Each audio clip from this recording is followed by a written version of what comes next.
In the year 10,191, the human race is capable of advanced space travel and visits all kinds of places in the universe. Each planet is a different nation with houses ruled by dukes, but they're all part of the same empire. One of these planets is Arrakis, which has a surface made of a very harsh desert and contains the only source of spice, a rare and valuable substance that extends human vitality and is needed for interstellar travel. Because of this, Arrakis is considered the most valuable planet, regardless of the desert, and all the noble houses wish to rule it.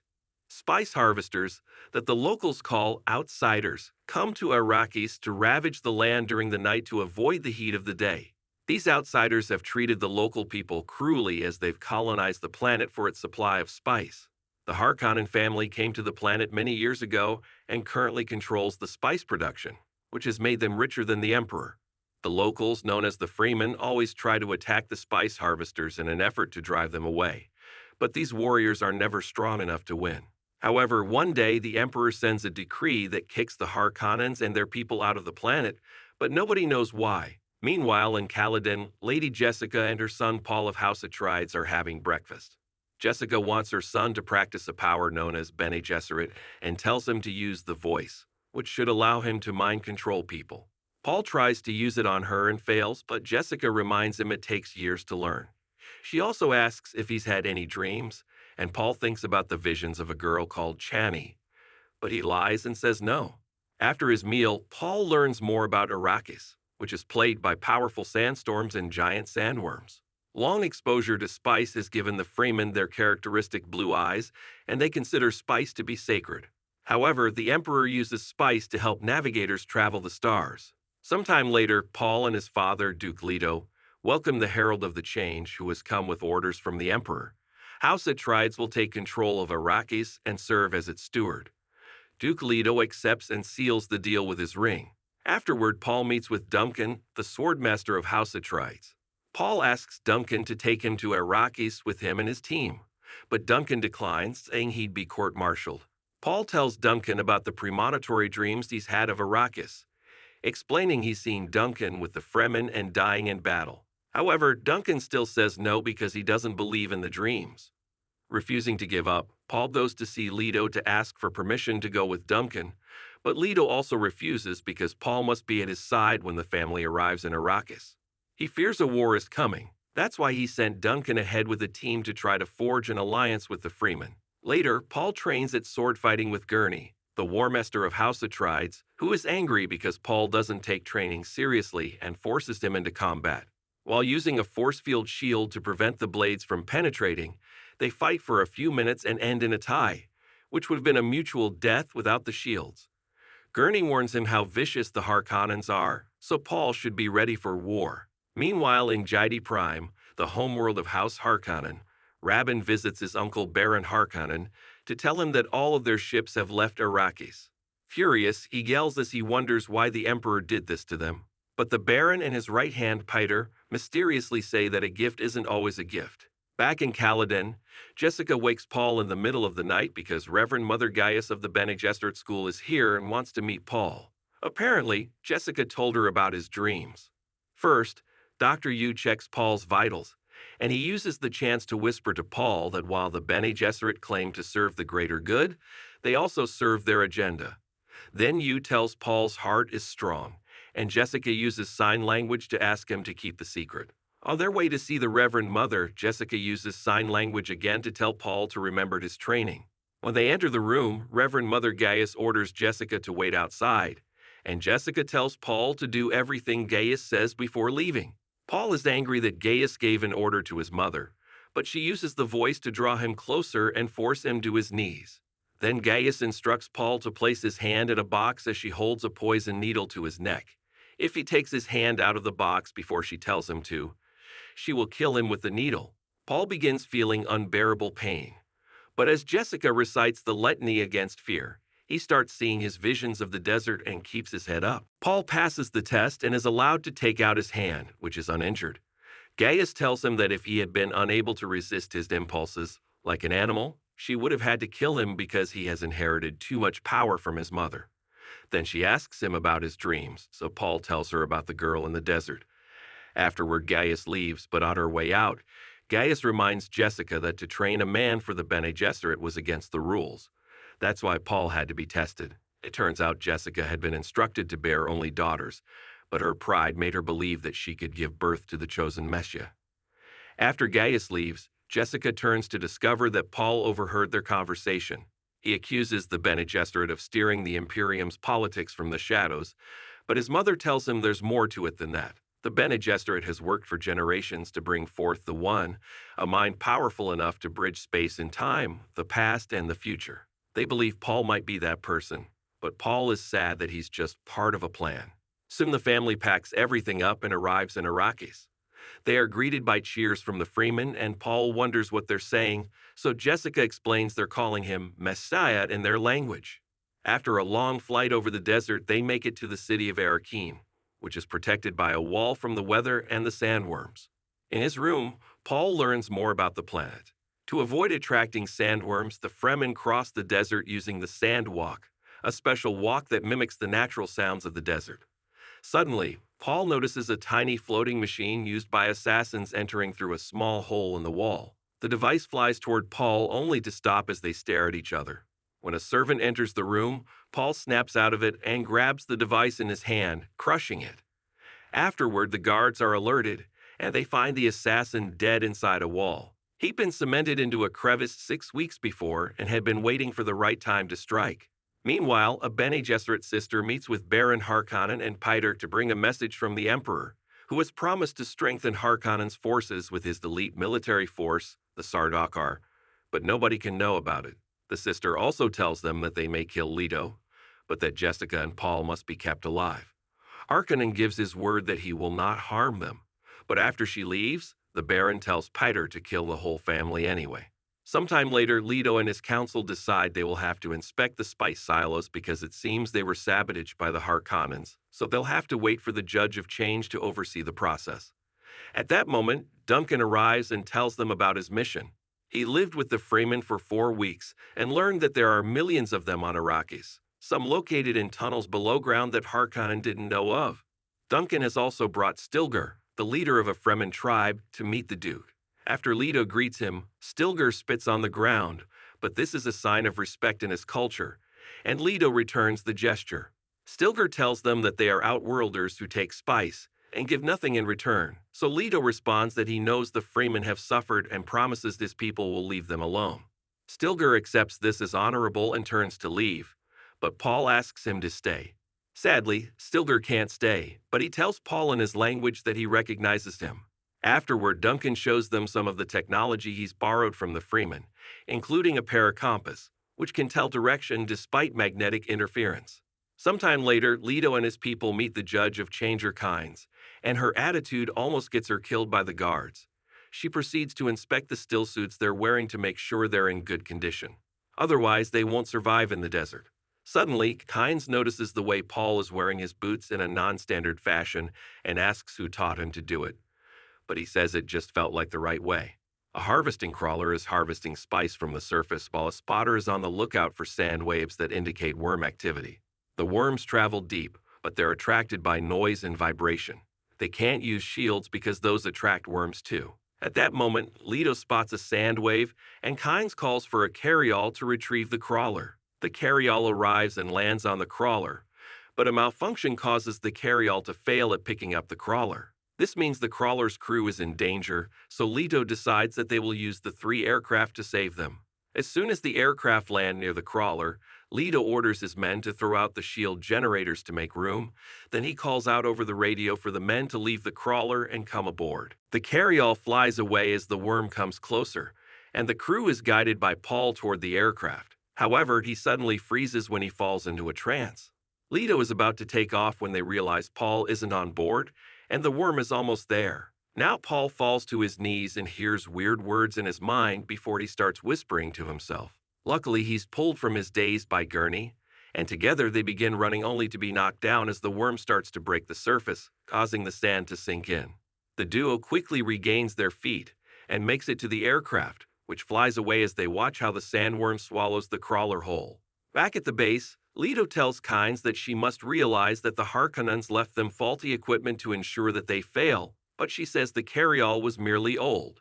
Afterward, Paul is examined by Yu, who says that Paul seems to be sensitive to spice, but he'll be fine. After Yu leaves, Paul tells Jessica that he didn't have an allergic reaction. He actually had a vision. He describes what he saw about the desert, the war, and even kissing Chani, saying that it was confusing because he saw what he thought was his death but wasn't. He also says that he knows that Jessica is pregnant, which shocks her because she just learned about it.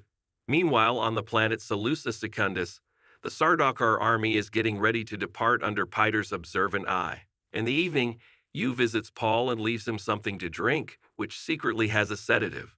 Moments later, some guards hear a noise and a mysterious person suddenly shoots them all before entering a room and lowering the base's shields. Leto wakes up and realizes something is wrong, so he leaves his room to investigate. When he finds a body, he tries calling security but gets no response. After activating his shield, he turns the body around and finds a servant with a dagger in her chest. At that moment, a poison dart comes out of the darkness, penetrating Leto's shield and knocking him unconscious. The mysterious person comes out then and reveals it's Yu. Soon Gurney is also awakened and learns that the shields are down. He rushes outside to find a large enemy ship hovering in the sky, and he orders his forces to get their ships off the ground. Explosions begin going off all over the place as the enemy forces bomb the base while anti-aircraft weapons return fire. Enemy transport ships land and disembark soldiers, so Gurney and his men rush to fight them hand in hand. At the main steps, a group of Atrides men is keeping the invaders at bay, but suddenly they're surrounded and annihilated by Sardaukar. Back to Leto, he wakes up but can't move. Yu explains that he's made a deal with the Baron to turn Leto over because the Harkonnens have his wife hostage.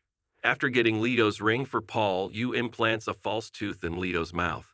If Leto bites down on it, it'll fill the air with poison gas that will kill him, so Leto must choose the right time to kill Baron Harkonnen too. While Rabban gathers all the Atrides prisoners to kill them, Duncan sneaks around and kills a bunch of enemies before checking the noble family's rooms, only to find them empty. He immediately runs outside and kills any enemy on his way until he manages to escape in an aircraft. Meanwhile, it's revealed Paul and Jessica have been kidnapped and are being taken away in an aircraft. The Harkonnen men discuss getting naughty with Jessica, and when Paul warns them not to touch his mother, they just smack him. Ignoring his mother's signed warnings, Paul tries using the voice on the men, but it doesn't work. The soldiers decide they're far enough into the desert so they'll throw Paul out, and a desperate Jessica signs to Paul to use the right pitch. Concentrating, Paul uses the voice again, and this time it works. The soldier removes Jessica's gag, allowing her to use the voice to make him kill all the other soldiers and release her. Then she kills him too and frees her son.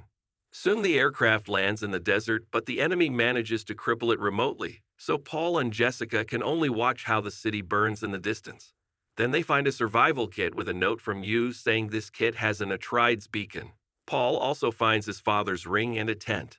Sometime later, Leto wakes up in the presence of Baron Harkonnen. Yu also arrives and asks for his wife to be freed, but the Baron floats over and kills Yu instead.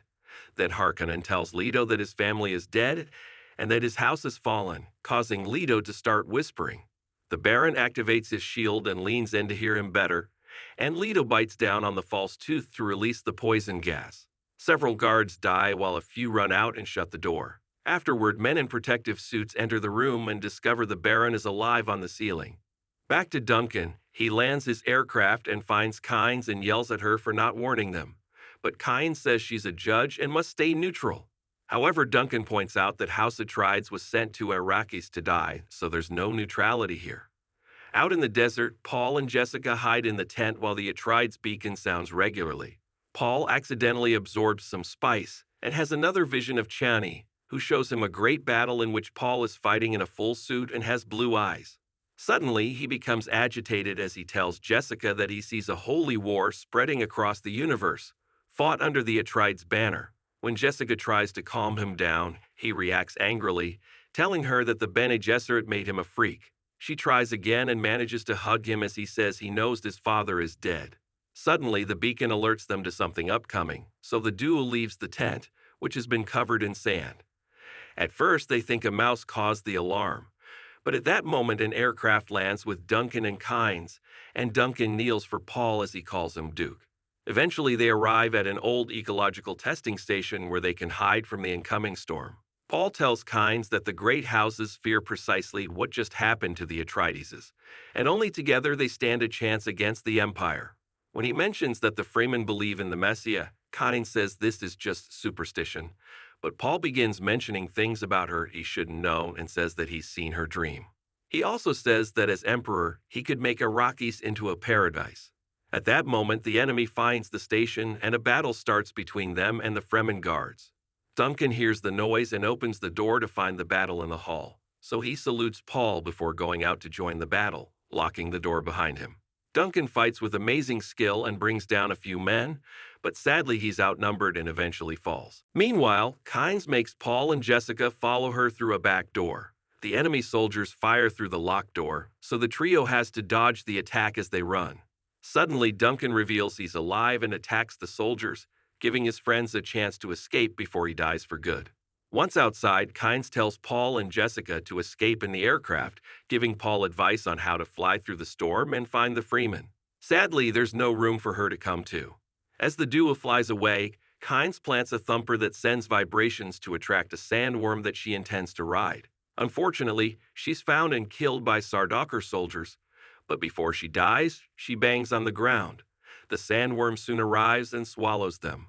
Meanwhile, the enemy chases after Paul and Jessica and shoots missiles at them, but Paul flies into the sandstorm and the missiles can't track them anymore. However, the storm starts damaging the aircraft, so Jessica recites the litany against fear, and Paul has a vision telling him to let go.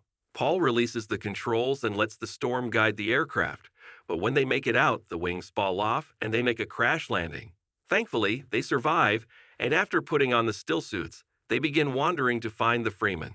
When they stop to rest, Paul has another vision of Chani, who tells him to face his fears. He also sees another Fremen in the vision who tells him that he has much to learn. Using Duncan's paracompass, Paul and Jessica keep on going, and Paul teaches Jessica the sandwalk to avoid attracting worms. Moments later, they accidentally step on drum sand, which makes a noise and gets the attention of a worm. The duo runs away as the creature chases after them, but suddenly, someone activates a thumper that attracts the sandworm's attention away from them. They climb on some nearby rocks for safety and discover they're surrounded by Freemen who set up the thumper. Stilgar is among them and tells his people not to touch Paul. However, Jameis says the boy looks like a weakling and can't be the Meshit if he needs rescuing. Stilgar explains that Paul is young and could learn their ways, but Jessica is too old and can't come with them. The Fremen immediately attack, but Jessica is a great warrior and captures Stilgar, putting a knife to his throat. The Fremen back off and Jessica lets go of Stilgar, who accepts they both can come. Suddenly, Paul hears a voice and discovers that Chani is there, telling him she doesn't believe he's the Messiah. They should get moving, but Jameis objects to taking the strangers with them and challenges Jessica to a fight. Stilgar says Jameis can't challenge a priestess, so Jameis asks who will fight in her name, and Paul volunteers. As they prepare for combat, Paul has another vision of him losing while a voice says that Paul must die for the Meshit to rise.